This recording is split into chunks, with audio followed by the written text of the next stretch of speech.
Vamos a leer en el Evangelio de Juan la conocidísima sección del capítulo 3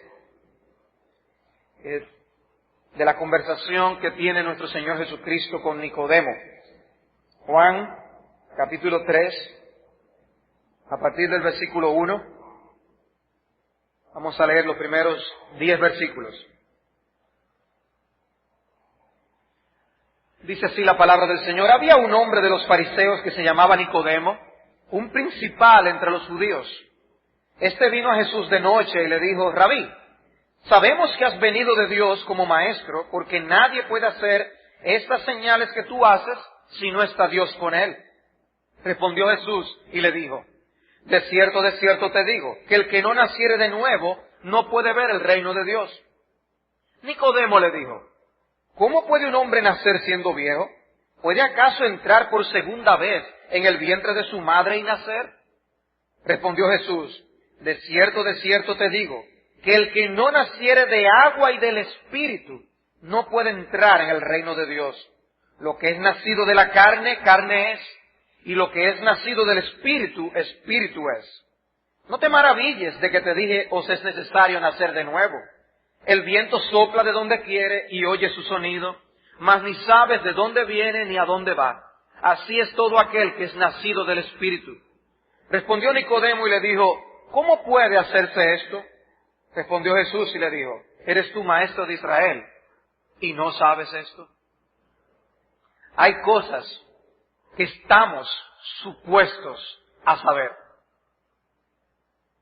Y lo que tiene el hombre que saber, según esta porción de su palabra y esta conversación de Cristo con Nicodemo, es que el hombre debe de saber que es necesario nacer de nuevo. Nosotros hemos estado estudiando de manera accidentada hasta este punto la doctrina del Espíritu Santo. Y hoy queremos estudiar el rol del Espíritu Santo en el nuevo nacimiento, la regeneración de los pecadores. Cómo un alma pecadora pasa a ser cristiana, a ser hija de Dios. ¿Cómo ocurre esto? La obra del Espíritu es trascendental en esta porción que acabamos nosotros de leer, en esa obra. Y quisiera comenzar haciendo un planteamiento. Mi planteamiento es este: ¿por qué algunas personas aman a Dios y otras no? ¿Por qué? ¿Por qué algunos siguen a Jesucristo? Se identifican con Jesucristo. Se identifican con el pueblo de Dios, mientras otros no. ¿Por qué? ¿Qué es lo que hace la diferencia para que algunas personas se deleiten en la palabra de Dios y otras no? ¿Cuál es la diferencia? Por la cual es aquí mismo. Hay algunos sentados con expectativa para escuchar qué Dios tiene que decirnos. Y aquí mismo hay otros sentados que ya están contando el tiempo a ver cuánto falta. ¿Por qué? ¿Por qué esa diferencia? Y mi propuesta en esta mañana es que la diferencia la hace el hecho de que algunos están vivos y otros no. Esa es la diferencia. Algunos están vivos y otros no. La vida es lo que hace la diferencia. Y sí, me escucharon bien. Algunos están muertos y otros no. Lo que ocurre con aquellos que no aman a Dios, que no siguen a Jesucristo, ni se deleitan en la Biblia, es que están muertos. Ese es el problema. No pueden tener apetito por las cosas de Dios. No pueden deleitarse en lo que es la alabanza a Dios. Y mientras algunos cantaban a Dios a viva voz, meditando aún en lo que decían, otros estaban totalmente desinteresados. ¿Por qué? Porque algunos están muertos, no tienen vida, no pueden desear los tesoros de los cielos. Se puede hacer mímica de la cosa que otros creyentes hacen. Si hay que cantar, yo canto. Hay que sentarse tranquilo, me siento. Hago que estoy oyendo, hago que oigo. Eso se puede. Se puede hacer mímica de las cosas espirituales. Hacer el papel de cristiano es algo que cualquiera puede hacer. Pero ser verdaderamente cristianos, del tipo de cristianos en quienes Dios cree, eso es otra historia. Y ni la suma de la potencia de todas las bombas atómicas del mundo puede hacer que alguien pase a tener un verdadero apetito y anhelo por la gloria de Dios.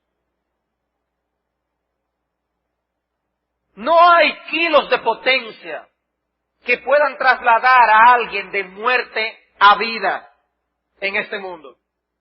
Y así como ningún hombre va a apreciar la belleza de un atardecer, ni la dulzura de la miel, ni la fragancia de las flores, si antes no viene a este mundo, así tampoco nadie apreciará el verdadero valor de las cosas que no se ven sin antes nacer de nuevo espiritualmente. La diferencia entre algunos que están vivos y otros no, esa es mi tesis esta mañana.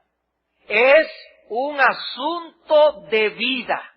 La vida hace la diferencia. ¿Hay vida o no hay vida? Si la hay, esta no surgió sola. ¿De dónde viene esa vida? Si la hay, esa vida se hace sentir porque la persona está viva para con Dios. De manera que permítame plantear cuál es el problema. ¿Cuál es el problema que tiene el hombre? ¿Cuál es el problema de la humanidad? Mi planteamiento del problema es que los hombres vienen a este mundo muertos espiritualmente. Ese es el planteamiento de mi problema. ¿Por qué algunas personas aman a Dios y otras no? La razón es porque el hombre está muerto espiritualmente. Racionalmente, el hombre puede tener convicciones de espiritualidad. Tú puedes tener ideas acerca de las religiones. Tú puedes estar convencido de que este mundo no se hizo solo. Tú puedes llegar incluso a creer que la Biblia ciertamente es un libro que tiene un origen divino. Puedes apreciar los beneficios de la moral cristiana y hasta asistir fielmente a una iglesia. Eso es posible. Pero no puedes reproducir lo que solo la vida de Dios puede hacer en el alma de un hombre. La diferencia entre vida y muerte. Puedes hacer toda la mímica de lo que un cristiano está supuesto a hacer. Pero no puedes reproducir artificialmente la vida espiritual en el alma. El hombre sin Cristo está espiritualmente muerto. Nosotros conocemos o hemos escuchado la parábola del hijo pródigo. Y si ustedes recuerdan las palabras del padre cuando recibe al hijo pródigo, la descripción que él da de su hijo es la siguiente: porque mi hijo muerto era y ha revivido, se había perdido y es hallado. Es la descripción de alguien que estaba muerto, y más adelante dice, explicando al otro hijo, era necesario hacer fiesta y regocijarnos porque tu hermano era muerto y ha revivido. Hay una diferencia de vida y muerte entre una persona que es verdaderamente hija de Dios y quien no lo es. El texto de Juan capítulo 5 versículo 21, que a muchos llama la atención acerca de a qué vida está refiriéndose, qué muerte, dice, porque como el Padre levanta a los muertos y les da vida, así también el Hijo a los que quiere da vida. El Hijo a los que quiere da vida, y da vida a gente que necesita vida. Hay gente muerta espiritualmente, a quienes Cristo tiene que levantar, resucitar. O aquellas palabras de Cristo cuando Él decía a aquella persona interesada en seguirle, pero que tenía sus prioridades un poco fuera de orden. Le decía, yo necesito ir a enterrar primero a un familiar. Y Cristo, planteando la seriedad de seguirle a Él como lo prioritario, le dije, deja a los muertos que entierren a sus muertos. Muertos físicos no entierran muertos físicos. Cristo está diciendo, deja que los muertos espirituales entierren a los muertos físicos. No está diciendo que descuidemos muertos físicos. Está planteando la prioridad de asegurar la vida espiritual por encima de toda cualquier cosa. Deja a los muertos que entierren a sus muertos. Pero busquen conmigo Efesios capítulo 4, para ver otra descripción del estado del hombre, del problema en el que el hombre se encuentra en este mundo. En Efesios capítulo 4, versículos 17 y 18, describe el estado del hombre. Y dice en el 17, esto pues digo y requiero en el Señor, que ya no andéis como los otros gentiles que andan en la vanidad de su mente, teniendo el entendimiento entenebrecido, afecta a la mente, ajenos de la vida de Dios por la ignorancia que en ellos hay, por la dureza de su corazón. Noten esa frase, ajenos de la vida de Dios. Hay una vida de Dios que el hombre en pecado no conoce, por lo cual él tiene su entendimiento entenebrecido, no aprecia las cosas espirituales, no tiene amor ni sed por las cosas que Dios ama, porque no conoce esa vida. Él no la ha experimentado. Por lo tanto, tiene un estilo de vida. Y dice el versículo 19, los cuales después que perdieron toda sensibilidad, se entregaron a la lascivia para cometer con avidez toda clase de impureza. Mas vosotros no habéis aprendido hacia Cristo. He ahí el contraste entre un cristiano y quien no lo es. El que ha aprendido a Cristo es alguien que ha conocido esa vida de Dios. Y vive diferente porque ha experimentado esa vida de Dios. Hay muerte espiritual para aquel que está fuera de Cristo. Pero si vamos 2 capítulos atrás, todavía es mucho más claro. Capítulo 2 de Efesios, versículo 1. Observa conmigo esta descripción que hace el apóstol Pablo de cómo eran los que hoy son cristianos. Todo el que hoy es cristiano está vivo, dice Pablo. Pero está vivo habiendo sido levantado de la muerte espiritual. Efesios 2.1. Dice, y Él os dio vida a vosotros cuando estabais muertos en vuestros delitos y pecados, en los cuales anduvisteis en otro tiempo. Ahora no era así. Anduvisteis en otro tiempo siguiendo la corriente de este mundo, conforme al príncipe de la potestad del aire, el espíritu que ahora opera todavía en los hijos de desobediencia, entre los cuales también todos nosotros, nadie está fuera de esta descripción, en los cuales también todos nosotros vivimos en otro tiempo. ¿Cómo? En los deseos de nuestra carne, haciendo la voluntad de la carne y de los pensamientos, y éramos por naturaleza hijos de ira. Así vinimos a este mundo. La descripción bíblica del hombre sin Dios, como todos nacemos en este mundo, es que nacemos muertos espiritualmente, vivos físicamente, pero muertos espiritualmente. No hay sensibilidad a las cosas espirituales. Nos desentendemos de las cosas espirituales como Dios las ve. Pero hay esperanza. Y la esperanza es lo que Pablo quiere destacar aquí. Y es lo que aparece en el versículo 4. Pero Dios, que es rico en misericordia, por su gran amor con que nos amó, aun estando nosotros muertos en pecados, nos dio vida juntamente con Cristo. Por gracia sois salvos. He aquí una parte esencial que muestra que la salvación es por gracia. Y la salvación es por gracia porque hay una vida que se le da a un muerto.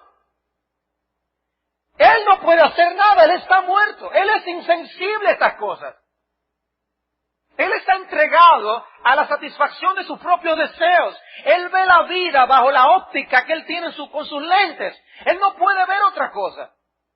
Y por eso se deleita en lo que a Dios desagrada. No hay vida. Pero ¿qué hace Dios? En su misericordia, ese muerto que tiene los ojos cerrados, se los abre. En su misericordia, lo que él no merece se lo da. Una vida que le levanta de la mortedumbre. Una vida en la que él empieza a apreciar lo que antes no apreciaba, lo que antes él no vivía, no veía. Y lo llama una especie de resurrección. Y dice el versículo 6, y juntamente con él nos resucitó y asimismo nos hizo sentar en los lugares celestiales con Cristo Jesús para mostrar en los siglos venideros, las abundantes riquezas de su gracia en su bondad para con nosotros en Cristo Jesús. ¿Por qué Dios lo hace así? ¿Por qué Dios escoge el método de darle vida a un muerto para salvarlo? Para que sea evidente que ese muerto no contribuyó en nada para esa salvación. Por gracia sois salvos. Y Él nos dio vida de esa forma para mostrar, dicen los siglos venideros, las abundantes riquezas de su gracia. Que sepa todo el mundo aquí que es por la abundante riqueza de su gracia que el hombre, el pecador, puede ser salvado. Esa es la enseñanza. La Biblia entonces describe el problema como un asunto de muerte. El hombre está muerto. Tú sin Cristo estás muerto. Pero pastor, yo estoy vivo. Yo respiro, yo como, yo hago muchas cosas. Estás muerto al mundo de Dios. Estás muerto a la vida de Dios. Estás muerto al Espíritu de Dios. Y la Biblia describe a los cristianos como aquellos que han pasado de muerte a vida, como dice Primera de Juan 3:14. Todos, esto es un problema universal, todos muertos. Y el que es creyente fue porque pasó de muerte a vida. No hay un creyente que haya tenido otro tipo de atajo, otro tipo de forma de entrada a esa vida. No. Todos muertos y todo el que es cristiano salió de ese grupo de muertos y ahora está entre los vivos, porque pasó de muerte a vida. Esa es la descripción que hace la palabra de Dios. ¿Y cuál es el peligro? El peligro es el siguiente. Si la muerte física atrapa al pecador estando muerto espiritualmente, entonces la muerte eterna será la consecuencia. Si la muerte física atrapa al pecador estando muerto espiritualmente, la muerte eterna será la consecuencia. El infierno, el castigo eterno. Esa es la muerte eterna según la palabra del Señor. Una muerte sin retorno, perdidos eternamente y para siempre, y ya no habrá remedio. Aquí ahora hay remedio. La muerte espiritual tiene remedio.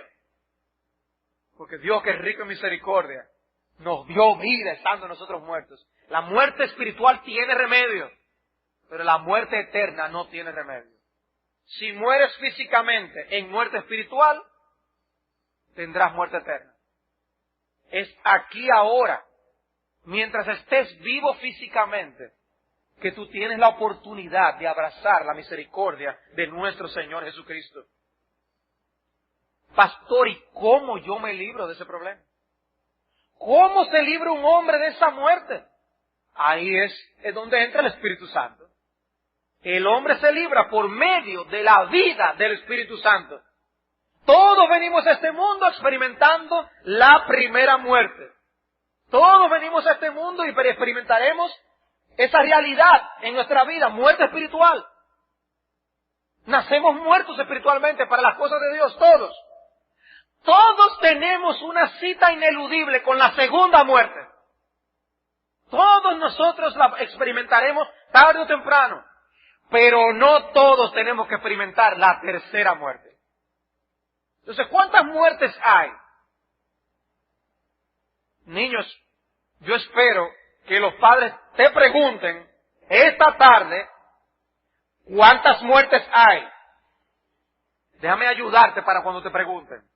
Cuando te pregunten cuántas muertes hay, tú le vas a decir, papi, mami, hay 3 muertes. Yo estoy muerto espiritualmente. Voy a morir físicamente, pero yo no quiero la muerte eterna. ¿Ok? 3 muertes. Yo nazco en este mundo muerto espiritualmente. Moriré físicamente, pero por la gracia de Dios no moriré eternamente. Eso es lo que nosotros tenemos que ver, esta realidad. Tú quieres la vida eterna, necesitas la vida del Espíritu. Necesitas despertar del sueño de la muerte espiritual. Necesitamos abrir los ojos por primera vez a los intereses de Dios. Yo sé que tú te desvives por las cosas de este mundo. Tus sueños están aquí, tú quieres lograr muchas cosas, experimentar muchas cosas. El departamento de publicidad del infierno te muestra tantas cosas que tú quieres gozar, hacer y disfrutar. Yo sé que tú quieres esas cosas, el anhelo es esas cosas, tu corazón palpita por esas cosas. Y yo sé que tú no tienes interés por las cosas de Dios. Yo sé que naturalmente tu corazón está desligado de las cosas de Dios. Abominas la palabra de Dios. Y no la abominas en el sentido de que la odio, sino en que no muestras interés, no te interesan las cosas de Dios. Ni te hace falta cuando no las consigues. Esa es la realidad espiritual. Y solamente tú despertándote a ver la belleza, la hermosura de la gloria de Dios por medio de la vida del Espíritu, es que tú vas a poder ver la diferencia. Por eso que tú ves a alguien hablándote en japonés y tú diciendo el qué, cuando alguien te dice, mira esta doctrina tan maravillosa, mira qué pasaje que yo encontré aquí, oye, vamos a la casa de Dios, que allí adoraremos al Señor. Te están hablando en japonés, ¿tú no entiendes eso? Para ti eso es algo sin sentido. ¿De qué belleza que tú estás hablando? ¿Qué cosa tan extraordinaria que tiene la Biblia? ¿Y qué es lo que tanto hacen en la iglesia? ¿Y qué es lo que tanto alaban y cantan? ¿No entiendes? Y yo entiendo que tú no entiendas. La Biblia lo describe así. Estás muerto espiritualmente. Necesitas la vida del Espíritu de Dios. Y no es un problema de inteligencia. Yo no estoy diciendo que hay gente que es bruta, que no entiende. No. A lo mejor tú eres más inteligente que todos los que estamos aquí. No es ese el problema. Es como dice alguien, la necesidad básica del hombre no es alcanzar un entendimiento de la lógica, sino el don de la vida. No es eso. Es que tú amas el error porque le conviene a los deseos de tu corazón. Naturalmente, no tienes que hacer un esfuerzo para eso. Por eso Cristo, ¿qué le decía a Nicodemo? El que no naciere de nuevo no puede ver el reino de Dios. No lo puede ver. ¿A dónde? Sí, ahí, míralo, mira qué belleza, mira con qué... No veo nada. No puedes ver. Porque Cristo dijo que el que no naciere de nuevo no puede ver el reino de Dios. Pero hay algunos que saben qué es lo que hacen. Ellos están viendo algo como medio nebuloso. Sí, lo veo. Y dicen que lo están viendo. Y no están viendo nada. Y hasta cantan a eso que están viendo así medio nebuloso. Sí, bien, yo soy cristiano también, me gusta. Y son personas que vienen a las iglesias, cantan, se hacen pasar por cristianos. Pueden durar años en las iglesias. Pero realmente no hay apetito por las cosas de Dios. No ha habido un paso de muerte a vida. Por lo tanto se quedan siendo ellos mismos en sus mismos problemas. El problema está sin solucionar. Y eso no salva. Eso no salva. Es que todo el hombre ha sido afectado. El hombre ha sido afectado en su entendimiento. Por eso dice Pablo, tiene el entendimiento entenebrecido. No es que es bruto. No es falta de inteligencia. Es que está lleno de neblina. Él no puede ver. Él no puede entender. El pecado ha afectado eso, ha afectado su voluntad, ha afectado su pasión, su deseo, las cosas que él anhela, lo que él quiere hacer, lo que él tiene apetito por, son cosas realmente que son del pecado, porque todo su ser ha quedado afectado. Todo aquel que hace pecado, esclavo es del pecado. La mente humana, dice la palabra, es enemistad contra Dios porque no se sujeta a la ley de Dios ni tampoco puede. Él ha quedado esclavizado. La mente natural es esclavitud para con Dios.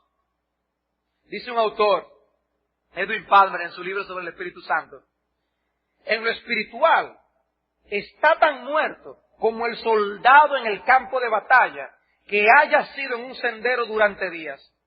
Hacer que ese soldado se levante por sí mismo y se salga del sendero es imposible. Se le puede presentar la mejor argumentación del mundo de por qué no debería yacer allí y no se moverá. Se le puede gritar al oído y de nada le servirá. Se puede tratar de zarandearlo, darle patadas y seguirá sin levantarse del camino. Porque el soldado está muerto. Si ha de moverse, será necesario que Dios entre a su vida y lo restaure, como hizo Jesús con Lázaro, quien ya había empezado a descomponerse. Espiritualmente, no te levantas, no oyes, te pueden jamaquear, no tienes esa sensibilidad. No hay remedio en ti mismo, pero sí en Dios. Así que habiendo planteado el problema, permítanme plantear la solución. La solución divina, la solución que nosotros vemos gloriosa en las Escrituras. Cuando el problema es muerte, la solución solo puede estar en alguien capaz de dar vida. Si el problema es muerte, tú no puedes desear a Dios, las cosas de Dios, tú solamente quieres las cosas de este mundo, disfrutar aquí en los fines de semana, eso es tu sueño. Tú trabajas para eso. Todo lo que tú haces durante la semana es pensando en lo que tú vas a hacer el viernes en la noche, el sábado en la noche. Ese es el sentido de tu vida. Y afanas por eso. Y luego al otro día la misma insatisfacción, el mismo vacío de tu corazón. Esa es la realidad. La hemos experimentado los que estamos aquí. No hay apetito por las cosas de Dios, porque hay muerte. Dios tiene que producir vida donde no la hay. Entonces, ante el problema de la muerte espiritual de todos como pecadores, no es medicina lo que necesitamos. Podemos vaciarle todas las medicinas encima al soldado que estaba en el camino. Y eso no lo va a levantar. Porque no es medicina lo que él necesita. Las medicinas solo ayudan a los que están vivos. Los hombres necesitan una vida nueva, a alguien capaz de levantar muertos. Y hay una expresión en Juan 6:33 a la que yo quiero llamar vuestra atención. En Juan 6:33. Lee esa breve frase conmigo. Dice allí, el Espíritu es el que da vida. El Espíritu es el que da vida. En la palabra de Dios, el Espíritu Santo y la vida están íntimamente relacionados. Donde está el Espíritu, allí hay vida en acción. Repito esa frase. Donde está el Espíritu, allí hay vida en acción.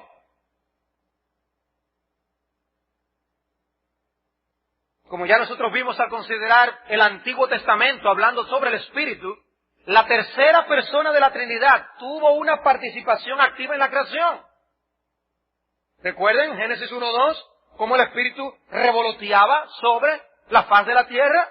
Tuvo una participación, también una participación en la creación del hombre. Entonces Jehová Dios formó al hombre del polvo de la tierra y sopló en su nariz aliento de vida y fue el hombre un ser viviente.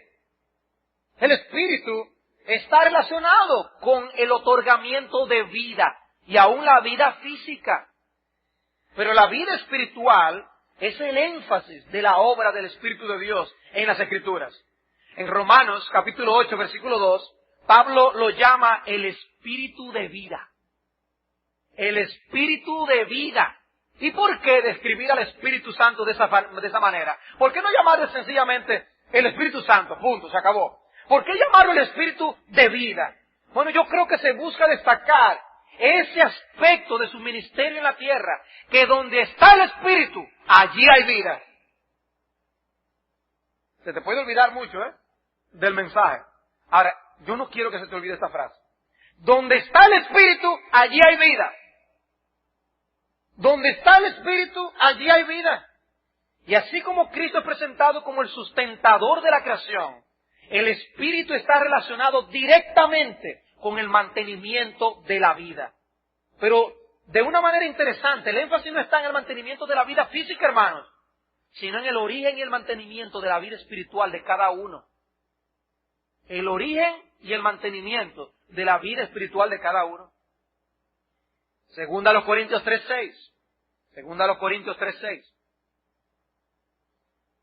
Hablando aquí dice, el cual también nos hizo suficientes como ministros de un nuevo pacto, no de la letra, sino del Espíritu, y luego de la Biblia de las Américas, porque la letra mata, pero el Espíritu da vida.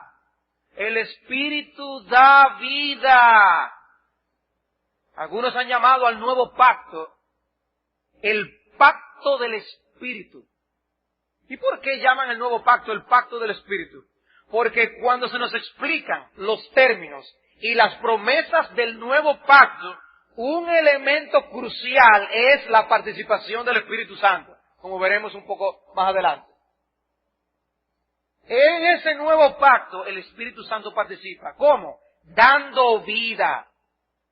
Dice Gálatas 5:25. Si vivimos por el Espíritu, andemos también por el Espíritu. Si vivimos por el Espíritu. ¿Por qué es que vivimos? Por el Espíritu. La exhortación, andemos por Él también. Pero fíjense, hay un fundamento para la vida en el Espíritu.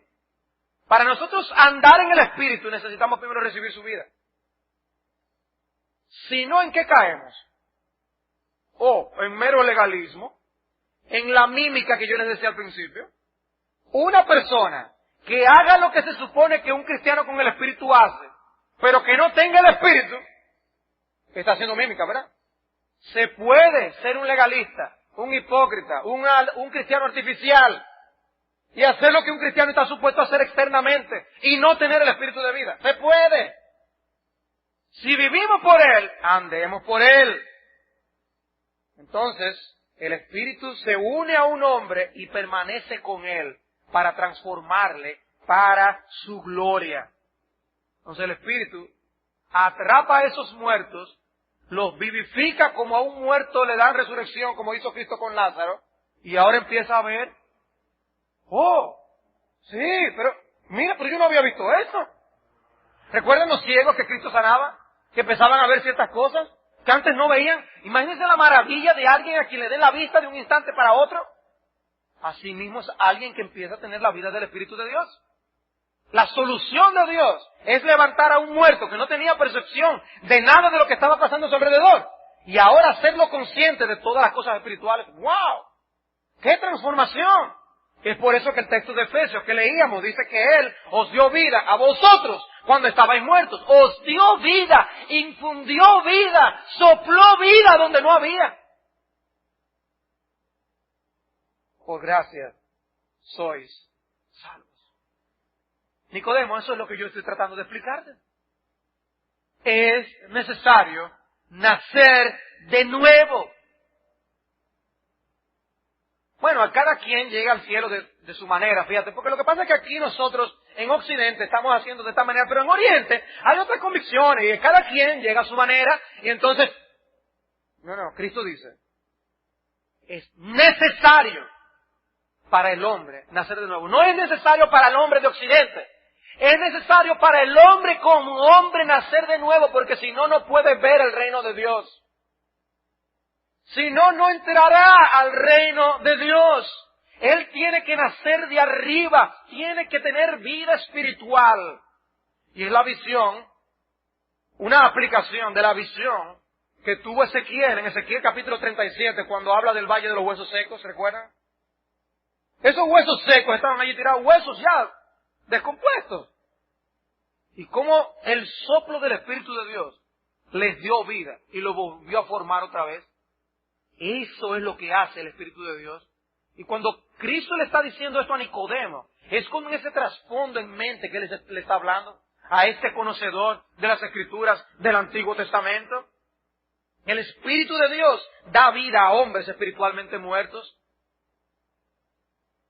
Tito 3, versículos 4 y 5, dice que cuando se manifestó la bondad de Dios, nuestro Salvador, y su amor para con los hombres, nos salvó. ¿Cómo nos salvó? No por obras de justicia que nosotros hubiésemos hecho.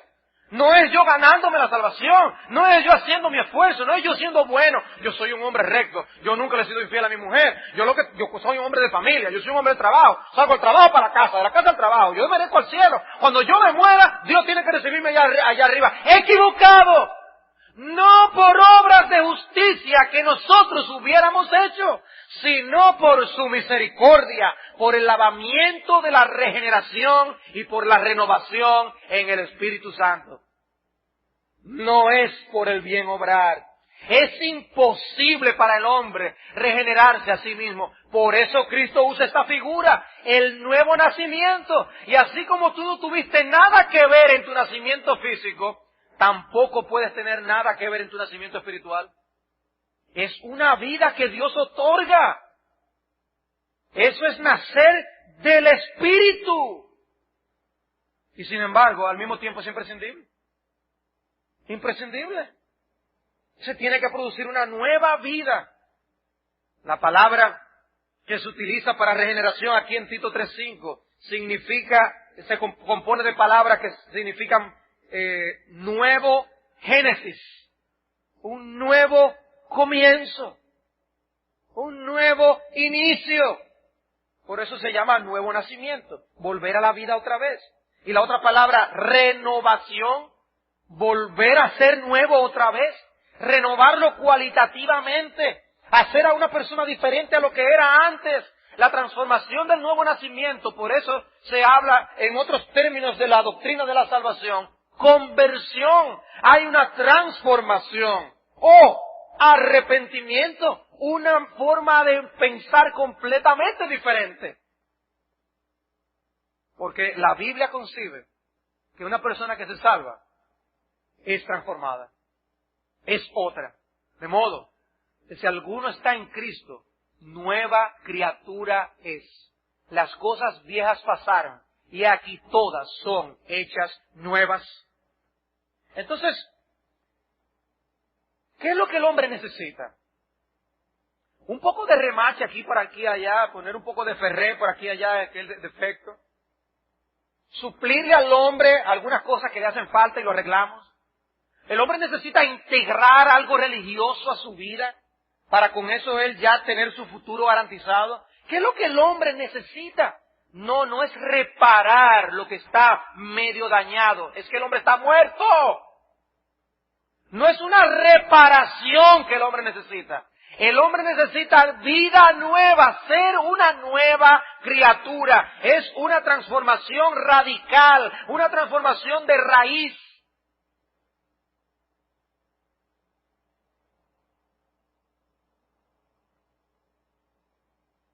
La salvación no se trata del pecador encontrando a Dios.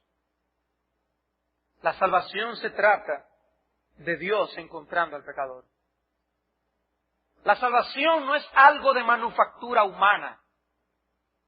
La salvación es algo que viene del cielo.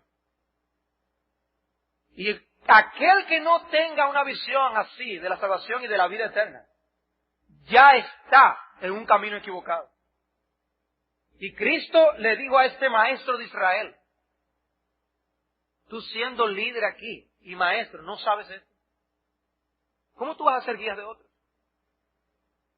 Es una obra de Dios.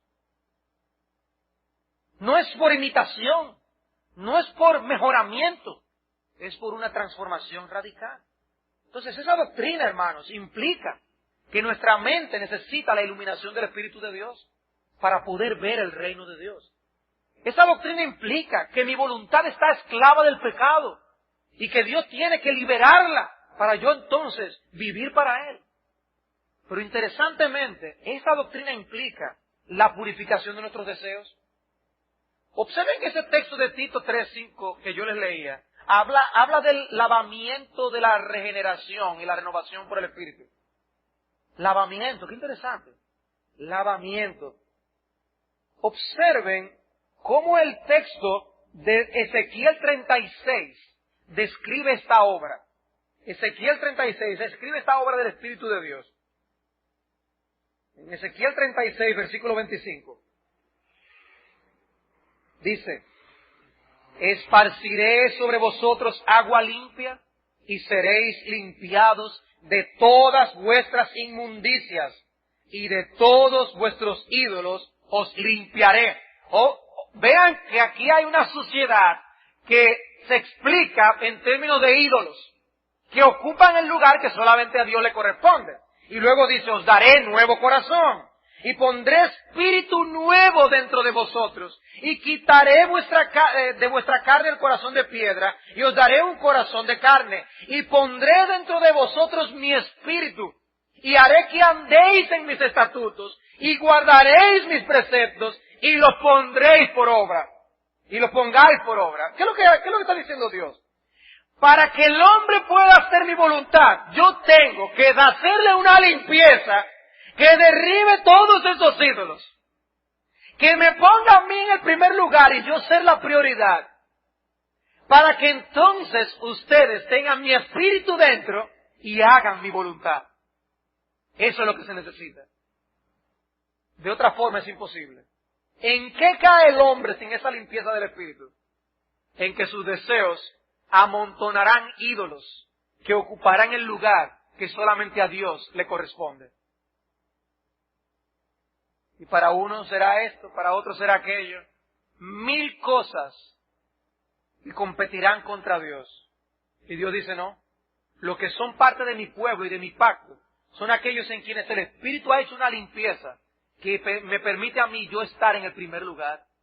Y los limpiaré y los transformaré y crearé un apetito en vuestras almas, como dice alguien, por el mundo venidero y sus realidades, que no estaba allí.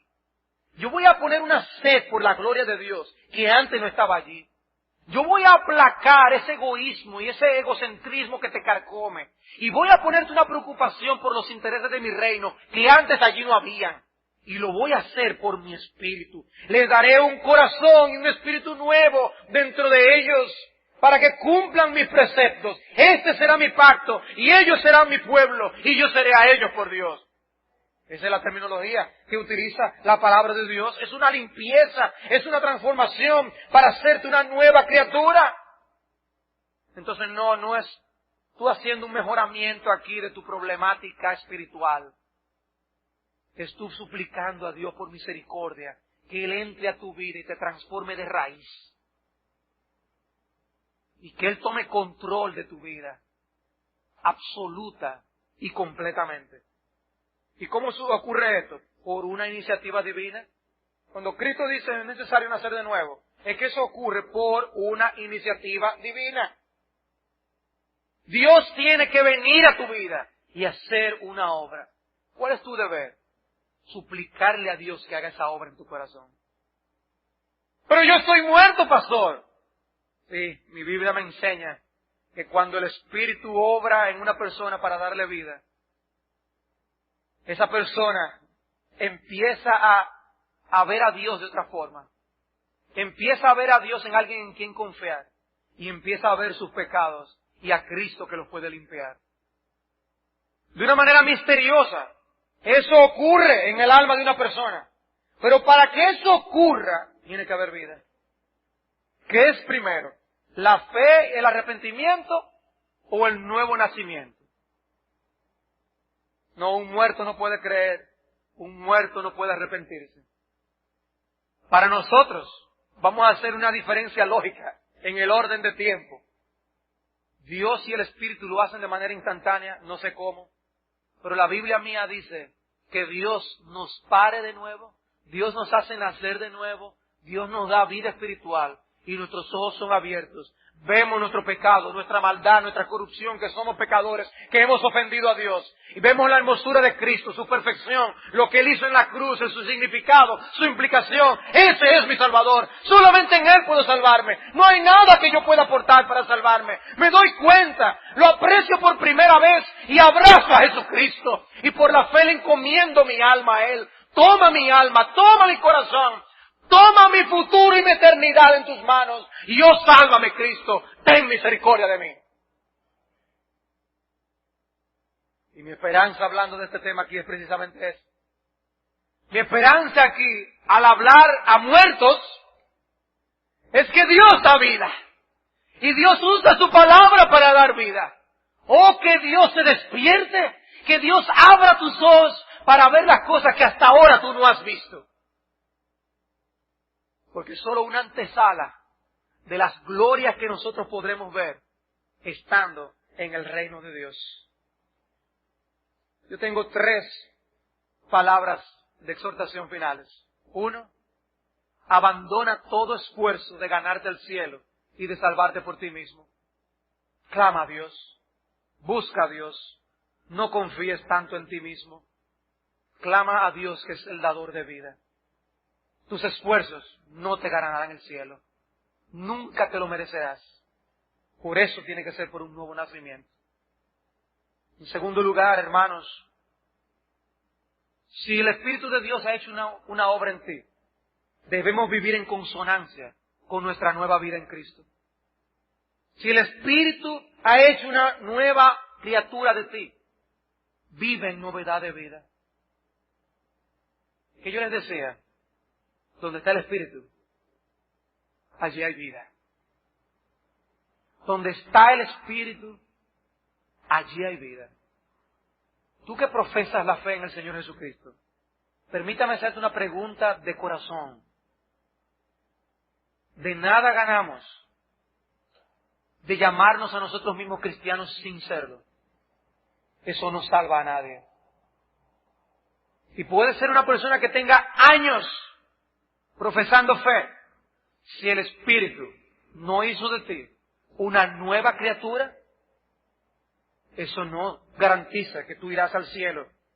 La Biblia demanda que así como vivimos por el Espíritu, andemos por el Espíritu. Tiene que haber una correlación. Está esa vida en ti. Se nota vida en ti. No que si tú hiciste una vez una profesión de fe. Hay vida en ti. Suspira tu corazón por Dios y por su reino y por las cosas de Dios. Te identificas con su pueblo y con su palabra. Amas lo que Dios ama. Con nuestras imperfecciones, con nuestros pecados que Cristo limpia con su bendita sangre. Pero ¿hay vida? Es la pregunta. Porque si no, no hay media vida. No hay personas media regeneradas. Mi amigo, si tú no estás completamente regenerado, estás muerto. Y si estás muerto y la muerte física te atrapa en esa condición, conocerás la muerte eterna. Ese es el peligro de lo que estamos hablando.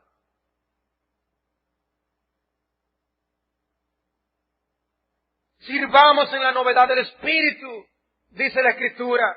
Nosotros sabemos que hemos pasado de muerte a vida, en que amamos a los hermanos. La Biblia es honesta, el apóstol él habla en su misericordia, en su bondad, él habla a los que profesan fe y le dicen, examinaos a vosotros mismos. El que no ama a su hermano, permanece en muerte. La membresía de la iglesia no es lo que salva. Es vida. Hay vida en tu corazón.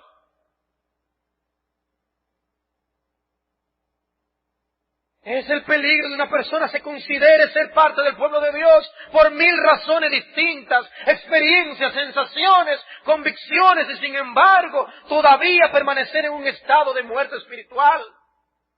No hay una transformación, por eso todo sigue igual. Es lo mismo como esposo, es lo mismo como esposa, es lo mismo como hijo, es lo mismo como padre, lo mismo en su trabajo, es lo mismo, no ha habido cambio. Y ahí está la explicación de vidas no transformadas. El Espíritu Santo no ha hecho esa obra de regeneración. El palo seco no dará frutos. Y qué gran peligro. En situaciones de emergencia, hay personas que han estado a punto de ahogarse, son rescatadas, no están respirando, le dan los primeros auxilios, y ante la primera señal de vida escuchamos la palabra, ¡está vivo! ¡Está vivo! Vamos a decir que estamos a veces mirando la vida de algunos, y estamos aplicándole el CPR, estamos aplicando resucitación al peligro, se está ahogando, no vemos vida. Le topamos el pulso, no sentimos nada y nos movemos con afán y estamos tratando de ver vida, pero no la hay. No hay el alivio de nosotros ver a alguien dando muestras de vida. No sentimos el latido. No hay el alivio de decir está vivo. Hasta que tú no estés seguro no descanses. Que la vida del Espíritu está en ti. Porque donde está el Espíritu, allí hay vida. A donde está el Espíritu, allí hay vida. Está el Espíritu en ti. Es por eso que podemos aupar, exhortar. Y nosotros nunca podremos producir lo que solamente el Espíritu de Dios puede producir.